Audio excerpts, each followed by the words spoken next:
आप देख रहे हैं न्यूज़ नाउ 24/7 ताज़ा खबरों के लिए हमारे साथ बने रहें।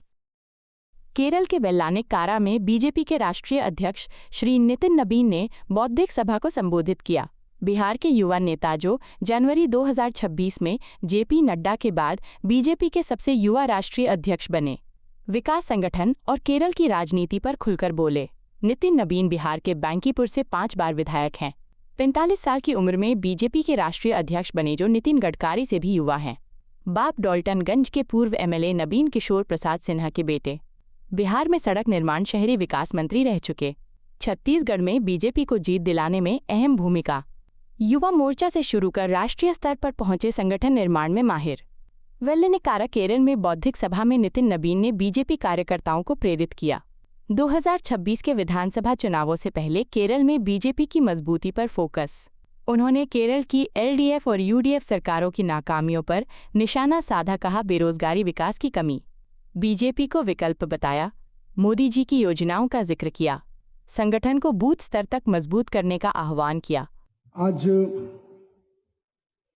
केरल के इस सांस्कृतिक राजधानी में आकर मैं अपने आप को धन्य महसूस करता हूं, जो केरल अपने सांस्कृतिक धरोहर के साथ साथ प्राकृतिक सौंदर्य के साथ साथ पूरी तरह से टूरिज्म का एक बड़ा केंद्र केरल आज कहीं न कहीं हम सब के लिए आकर्षण का केंद्र रहता है। उस केरल में स्वामी शरणम अयप्पा जी के शरणों में मैं नमस्कार भी करता हूं। सर्वप्रथम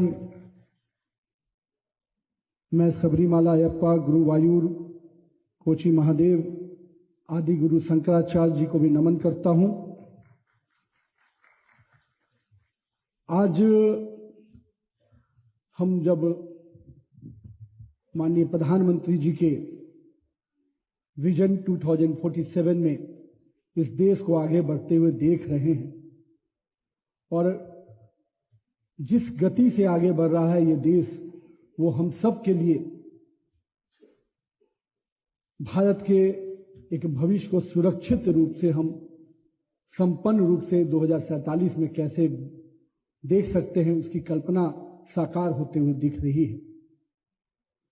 जहां विश्व आर्थिक परेशानियों से गुजर रहा है, हम कह सकते हैं कि आज विश्व के सभी देश एक ऐसे इकोनॉमिक क्राइसिस के समय से गुजर रहे हैं जहां उनके यहां हर प्रकार की चुनौतियां बढ़ रही हैं।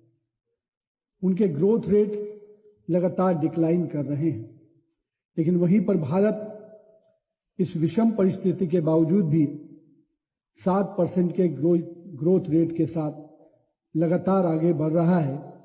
विथ लोएस्ट इन्फ्लेशन रेट के साथ ये कहीं ना कहीं दिखाता है कि हमारे माननीय प्रधानमंत्री जी का विजन और जनता का विश्वास किस प्रकार से हमारे साथ जुड़ा है। लेकिन मित्रों, ये सफर पिछले 11 वर्षों के कठिन परिश्रम से आया है। जब इस देश में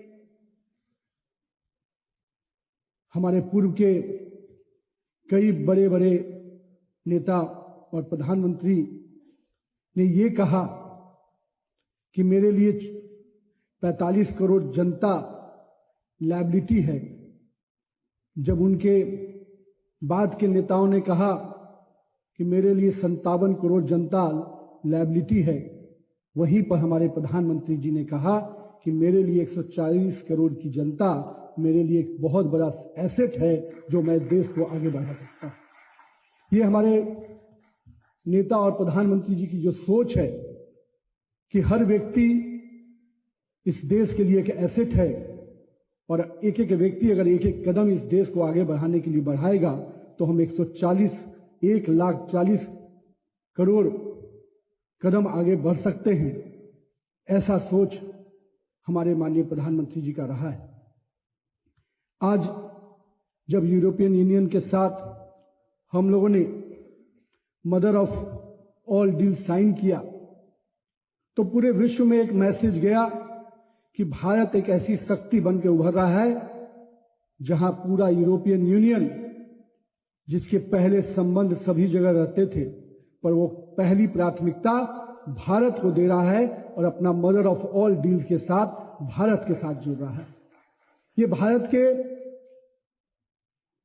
बड़े मार्केट के स्ट्रेंथ को भी दिखाता है और वही भारत के क्षमता को भी कि किस प्रकार से भारत आगे बढ़ रहा है और विश्व के सभी देश हमारे साथ व्यापार करने के लिए आगे आ रहे हैं। और पिछले दिनों जो बड़े लंबे समय से असमंजस का दौर चल रहा था, मैं माननीय प्रधानमंत्री जी के इस कूटनीतिक धैर्य को, उनके नेतृत्व को अभिनंदन करता हूं कि उन्होंने अपने पॉलिटिकल डिप्लोमेसी से अमेरिका के साथ भी 18% के उस लो रेट पर लाकर उस डील को फाइनलाइज कराया, जो स्पष्ट संकेत देता है कि आज वैश्विक स्तर पर भारत की क्षमता किस प्रकार से बढ़ी है। और आज हर देश के साथ हमारे जो संबंध बढ़े हैं वो कहीं ना कहीं भारत के एक एक लोग के साथ माननीय प्रधानमंत्री जी का जो विश्वास जुड़ा है उसका ये देन है। माननीय प्रधानमंत्री जी ने जब स्टार्टअप की बात की, मेक इन इंडिया की बात की, स्किल इंडिया की बात की, तो लोगों को लगा कि ये ऐसा क्या चीज है। लेकिन आज 10 वर्ष पूरे होने जा रहे हैं स्टार्टअप इंडिया के, और आज किस प्रकार से भारत के युवा, भारत के लोग इस स्टार्टअप इंडिया से भारत की इकोनॉमी को स्ट्रेंथन कर रहे हैं, ये कहीं ना कहीं माननीय प्रधानमंत्री जी का जो विजन है, जो मेक इन इंडिया के स्वरूप में उन्होंने बढ़ाया है, आज भारत का छोटा छोटा व्यवसायिक केंद्र भी बड़े रूप से उभर रहा है।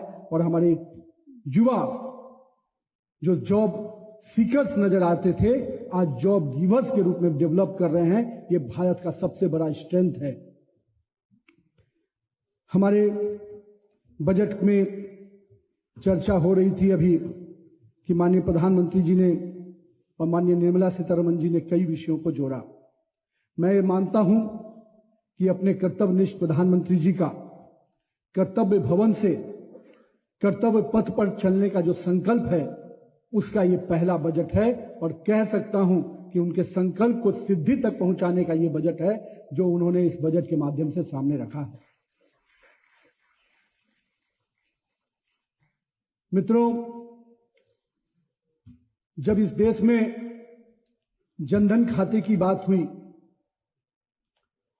हम लोगों ने देखा कि उस दौर में किस प्रकार से लोग सोचते थे कि बैंक में पैसा नहीं है, गरीब के पास वो खाता क्या खोलेगा। मैं इस छोटी सी चीज को इसलिए बता रहा हूं कि इससे एक बड़ा रिवॉल्यूशन आया। जनधन खाता एक गरीब के लिए जब खाता खुला तो हर गरीब के करीब 54 करोड़ लोगों ने जनधन खाते का अपना बैंक अकाउंट खोला। उस समय हमको इसकी कल्पना नहीं थी कि आखिर इस खाते से होने वाला क्या है। लेकिन मुझे इस बात को मैं हर मंच से बोलता हूं कि सबसे बड़ा रिफॉर्म्स कोई आया तो इस गरीब के लिए जनधन खाते से आया। जब देश में दिल्ली से 1 रुपया चलता है तो गरीब के खाते में सीधे 1 रुपया पहुंचता है। डायरेक्ट ट्रांसफर स्कीम ने निश्चित रूप से एक गरीब को पूरी तरह से समृद्ध करने का काम किया और मैं मानता हूं एक बड़ा रिफॉर्म्स इस माध्यम से हुआ। आज जब बजट के उस स्वरूप को आप देख रहे हैं जहां पर electronics, textile, semiconductors, chemicals, manufacturing unit को स्ट्रेंथन करने के लिए सरकार ने बहुत बड़ा कदम उठाया है। हमको वो भी समय याद है जब 2015 में 14 में माननीय प्रधानमंत्री जी ने इस राज्य देश के लिए इंफ्रास्ट्रक्चर ग्रोथ को पहले प्राथमिकता दी थी और आज भी लगातार इंफ्रास्ट्रक्चर में इस बार का भी बजट स्पष्ट रूप से दिखाता है कि हम किसने तेजी से इंफ्रास्ट्रक्चर की प्राथमिकता देते हुए आगे बढ़ रहे हैं। करीब 5 लाख से ऊपर का बजट केवल ट्रांसपोर्ट एंड रोड डिपार्टमेंट को दिया गया। इस बजट के आकार को जहां हमने इंफ्रास्ट्रक्चर में देखा, वहीं पर मैन्युफैक्चरिंग जैसे बड़े सेगमेंट को इस बार उन्होंने जिस प्रकार से 40,000 करोड़ रुपया केवल इलेक्ट्रॉनिक इक्विपमेंट के लिए विशेष प्रावधान किया, बायो फार्मा इंडस्ट्री के लिए 10,000 करोड़ का सपोर्ट सिस्टम खड़ा किया, ये स्पष्ट रूप से दिखाता है कि किस प्रकार से एम्प्लॉयमेंट, स्किल डेवलपमेंट और हम कह सकते हैं कि मैन्युफैक्चरिंग यूनिट को बढ़ावा देने से एक बड़े पैमाने पे जो हमारा ट्रेड डील हो रहा है उसको एक बड़ा सपोर्ट सिस्टम इससे मिलने वाला है। इस बात को मैंने इसलिए आपके सामने रखा कि ये वो दौर था जब हम लोग शुरू में कई चीजों की में अपने आप को देखते थे कि हमारे लिए इतना बड़ा मैन पावर कहीं हमारी लायबिलिटी तो नहीं है। वो सोच था, वो दौर था, लेकिन आज प्रधानमंत्री जी ने इसको एसेट बनाकर सामने रखा है। आज रेयर अर्थ कॉरिडोर ग्लोबल के लिए जिस प्रकार से आत्मनिर्भर भारत बनाने के निर्माण में केरल की भी निर्णायक भूमिका इसमें रखी गई है और रेयर अर्थ कॉरिडोर का लाभ कई अलग अलग इलाकों में मिलने जा रहा है, लेकिन मैं मानता हूं कि उसका पूरा लाभ केरल के लोगों को भी मिलने जा रहा है। अभी जो हमारे केरल के बड़े एग्रीकल्चर सेक्टर्स में हम मान सकते हैं कि नारियल, काजू, कोका और चंदन के लिए जो हाई वैल्यू क्रॉप्स में रूप में ऐड किया गया है, इसका भी लाभ केरल के लोगों को मिलेगा। कई बार चर्चा होती है कि केरल के लोगों को यहाँ के तथाकथित लेफ्ट और राइट जो घूम रहे हैं यहाँ पर यूडीएफ एंड एलडीएफ, कई तरह की चर्चा करते हैं।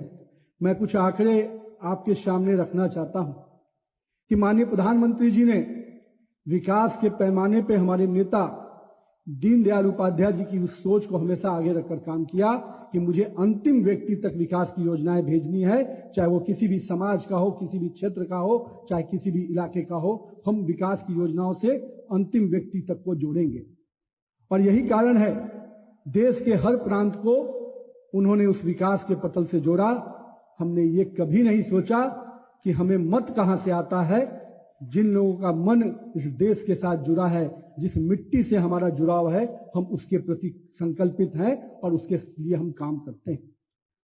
इसलिए केरल को केवल 25-26 में जो टैक्स डिवोल्यूशन का पैसा होता है, वो केवल पिछले वित्तीय वर्ष से इस वित्तीय वर्ष में 33% का ग्रोथ है और करीब 8,973 करोड़ रुपया की राशि इस वर्ष अलग से मिल रही है। सेंट्रल गवर्नमेंट का जो लोन का पैसा है उसमें भी 23% का इंक्रीज इस साल हुआ है। हम जो ग्रांट देते हैं सेंट्रल गवर्नमेंट से एड के रूप में, उसको भी दुगुना किया गया। जो 13,000 करोड़ था, इस बार उसको 26,000 करोड़ किया गया। मैं इसलिए इन बातों की बात कहा कि जो लोग कहते हैं कि केरल को, हमने तो केरल के विकास के लिए माननीय प्रधानमंत्री जी ने दिल खोल के काम किया है। और मैं इसलिए इस बात को कह रहा हूं कि ये आंकड़े गवाह हैं कि केरल को विकास के लिए हमने कभी भी कोई कंजूसी नहीं की। हमें मालूम है कि केरल की जनता का विश्वास हमारे साथ है, हमको उनका आशीर्वाद मिलता है, तो निश्चित रूप से उसके विकास के प्रति हम संकल्पित हैं। आज हम लोगों ने देश में वंदे भारत की ट्रेन की कल्पना बढ़ी। आज इस राज्य को भी वंदे भारत से लेकर कई और रेलवे प्रोजेक्ट में सपोर्ट दिया गया। और मैंने देखा वो आंकड़ा कि जब एक समय इंडिया अलायंस की सरकार थी और लेफ्ट और राइट दोनों लोग, एलडीएफ और यूडीएफ, पूरी तरह से वहां पर एक साथ थे, तो भी केरल के विकास के प्रति उनकी जवाबदेही सामने से दिखती थी कि वो कभी भी केरल के प्रति चिंतित नहीं थे। लेकिन आज रेलवे के पूरे ट्रांसफॉर्मेशन में केरल की भी चिंता पूरी तरह से की गई और हर वर्ष केरल के इंफ्रास्ट्रक्चर जो रेलवे सेक्टर्स में है उसमें बजट में बढ़ोतरी की गई। आज जो एक बेनिफिशियरी सिस्टम के माध्यम से, चाहे केरल के किसानों के लिए हो, गरीब कल्याण योजना के माध्यम से हो, 155 लाख लोगों को अगर हम गरीब कल्याण अन्न योजना से जोड़ते हैं, हम ये आयुष्मान कार्ड करीब 85 लाख लोगों का बना है, पीएम किसान योजना 28 लाख लोगों को उसका लाभ मिल रहा है, जन औषधि केंद्र 1732 से अधिक केंद्र चल रहे हैं। ये कहीं ना कहीं यहां के लोगों को एक बहुत बड़ा संबल प्रदान कर रहे हैं। ये विकास के वो पैमाने हैं जहां पर अंतिम व्यक्ति को भी हमने हमेशा सरकार की योजनाओं का लाभ देने का काम किया है। एक सामान्य व्यक्ति को उसके घर में जब कोई व्यक्ति बीमार पड़ जाता है तो किस प्रकार उसके लिए एक बड़ी आफत होती है। आयुष्मान भारत योजना ने पूरे देश में एक प्रकार का स्वास्थ्य के प्रति माननीय प्रधानमंत्री जी का जो कमिटमेंट है कि लोगों को उस चीज के लिए परेशान ना होना पड़े, उनके इस कमिटमेंट को दिखाता है कि आज इतनी बड़ी संख्या में आयुष्मान भारत की योजना सफलतापूर्वक चल रही है।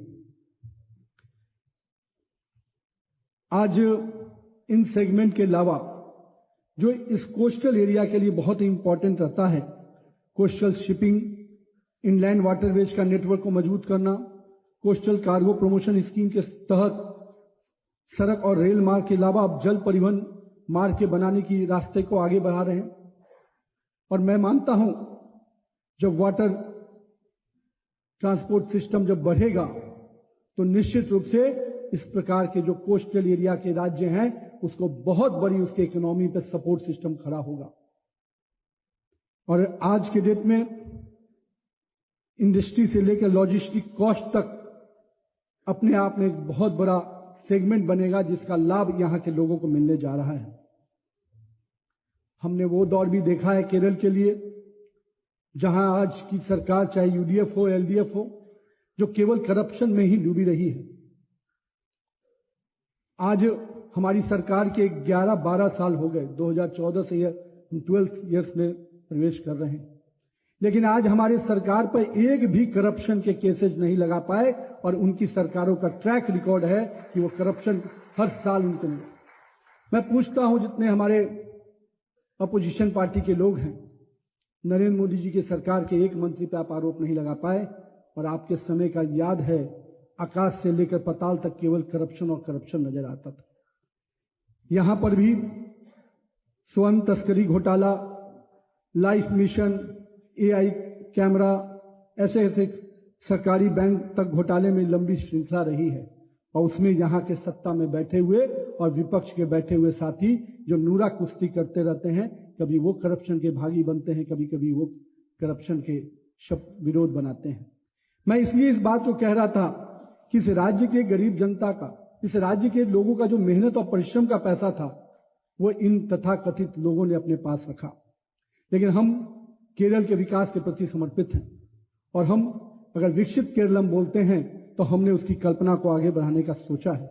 हम मानते हैं कि केरल को वर्ल्ड प्रीमियम टूरिज्म डेस्टिनेशन के रूप में हम ला सकते हैं।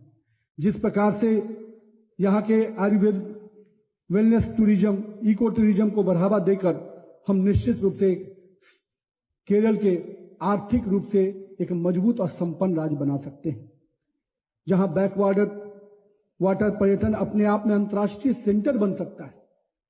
आज भी देश भर के लोग को वो बहुत ही बड़ा सेंटर लगता है बैकवाटर टूरिज्म का। विदेशों से लोग आते थे, मुझे आज ही बताया जा रहा था, कल भी बताया, एक बड़ा गिरावट आया है इस सेक्टर्स में। इसका असर किसको हो रहा है? इसका असर यहां के उन लोगों को हो रहा है जिसको इस टूरिज्म सेक्टर से फायदा हो सकता है। हमारे कई ऐसे देश हैं जिन्होंने टूरिज्म को अपना बेस मार्क बनाकर पूरी अपनी इकोनॉमी को स्ट्रेंथन किया और इतना बड़ा डेस्टिनेशन जहां झील भी है, पहाड़ भी है, जहां सांस्कृतिक विरासत भी है, वैसे जगह को भी टूरिज्म अगर डिक्लाइन मोड में है तो कहीं ना कहीं इसकी पूरी जवाबदेही यहां की बैठी हुई सरकार को जाता है। आज हम अपने माननीय प्रधानमंत्री जी ने पूरे देश में सांस्कृतिक विरासत के केंद्रों को, आस्था के केंद्रों को जिस प्रकार से पुनर्जीवित किया है, तो जहां हमारी विरासतों को मजबूत किया, पुनर्जीवित किया, वहीं बड़े पैमाने पर उस राज्य का टूरिज्म भी बढ़ा है। मैं इसलिए इस बात को कह रहा हूं, आप जाइए काशी विश्वनाथ मंदिर, जिस प्रकार से वहां के टूरिस्ट फुटफॉल बढ़े हैं, जिस प्रकार से उज्जैन महाकाल में टूरिस्ट फुटफॉल बढ़े हैं, सोमनाथ के दर्शन करने लोग जाते हैं, किस प्रकार से टूरिस्ट फुटफॉल बढ़ा है, आप जाके वहां के लोगों से पूछिए। पूरा एक बिजनेस, पूरा एक सेक्टर टूरिज्म बनकर वहां उभरा है। और एक बार टूरिज्म बढ़ता है तो आप समझ सकते हैं यहां पर बैठे हुए लोग कितने सारे सेगमेंट में उसको लाभ होता है। होटल बिजनेस, कई ऐसे ऐसे सेगमेंट हैं जिसका लाभ सीधे वहां के लोगों को मिलता है। और ऐसे राज्य जिसके पास ये सब कुछ है, अगर वहां पर ये चीजें डिक्लाइनिंग मोड में हैं तो निश्चित रूप से उस राज्य के प्रति सबकी चिंता होना स्वाभाविक है। पर यहां पर बैठे हुए लोग को इसकी चिंता नहीं है। एक कहते हैं कि मुझे इनके साथ जाना है, लेकिन हम स्पष्ट हैं कि हम केरल के सांस्कृतिक विरासत को भी बचाएंगे और विकसित केरल भी बनाएंगे। इसके लिए हमारी संकल्प प्रतिबद्धता के साथ है। हम सबरीमाला के सम्मान में जो ठेस पहुंचा है, जिस प्रकार से लगातार वहां पर खेल चल रहा है, हम निश्चित रूप से उसके जस्टिस की लड़ाई लड़ेंगे, क्योंकि हम मानते हैं जिस राज्य और जिस देश का सांस्कृतिक और इतिहास को अगर हम नहीं संरक्षित करेंगे तो हम उसके भविष्य का निर्माण भी नहीं कर सकते हैं। हम अगर सुनहरा भविष्य चाहते हैं तो सांस्कृतिक विरासत की जड़ों को मजबूत करेंगे, तभी हम आगे बढ़ सकते हैं। इसलिए मित्रों, हमारा प्रतिबद्धता जहां उन सेंटर्स को रूप में विकसित करने का है, उसी तरह से हमको मजबूत राज्य बनाने के लिए अपने संसाधनों का बेहतर यूटिलाइजेशन भी करना है। इस राज्य से मैं खुद एक बार अमेरिका गया, शिकागो, जो हम लोग की सिलिकॉन वैली के नाम से वहां जाना जाता है। मैं जब शिकागो में वहां के इंजीनियर्स और बाकी लोगों से मिल रहा था, मुझे आज ये बात बताते हुए खुशी है कि मुझे केरल के कई अपने इंजीनियर्स भाई वहां पर नजर आए, जो दिखता था कि केरल का संपन्नता क्या है। मैं 2013 की बात बता रहा हूं। केरल के नर्सिंग सेक्टर, यहां की बहनें का जो नर्सिंग में जिस प्रकार का एक्सपर्टीज था, जो सेंटिमेंट था, और भी सेंटर विकसित होने चाहिए थे। हम और भी जॉब क्रिएशन के लिए एक बड़ा प्लेटफॉर्म बना सकते थे। लेकिन मुझे दुखद है कि जिस सेगमेंट ने, सर्विस सेक्टर ने जो देश को एक दिशा दी थी, आज वो सर्विस सेक्टर भी एक बड़ा समूह जिससे निकल सकता था एम्प्लॉयमेंट का, वो सेगमेंट भी आज पूरी तरह से गिरावट के दौर से चल रहा है। हम लोग देखते थे बिहार के किसी भी कोने में, देश के किसी भी कोने में, अगर केरल के वर्किंग करने वाले लोग हैं तो एक एक आम पेशेंट को बहुत कॉन्फिडेंस होता था कि अगर केरल का व्यक्ति सर्विस करने वाला है तो निश्चित रूप से वो आत्मीय भाव से करेगा, जिस भाव से उसको सर्विस चाहिए। ये केरल की गर्व के विषय हैं। लेकिन उस सेगमेंट को भी यहां की सरकार ने, सत्ता और विपक्ष ने नहीं छोड़ा।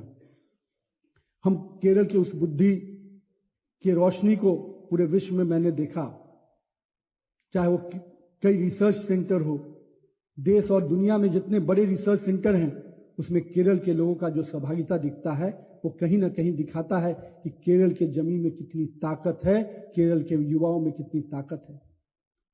लेकिन हम उस श्रम संसाधन का अगर बेहतर रूप से इस्तेमाल करते तो हम केरल को और गति से विकास के पैमाने पर ले जा सकते थे। लेकिन हम संकल्पित हैं, हम ऐसी सरकार बनाने के लिए संकल्पित हैं।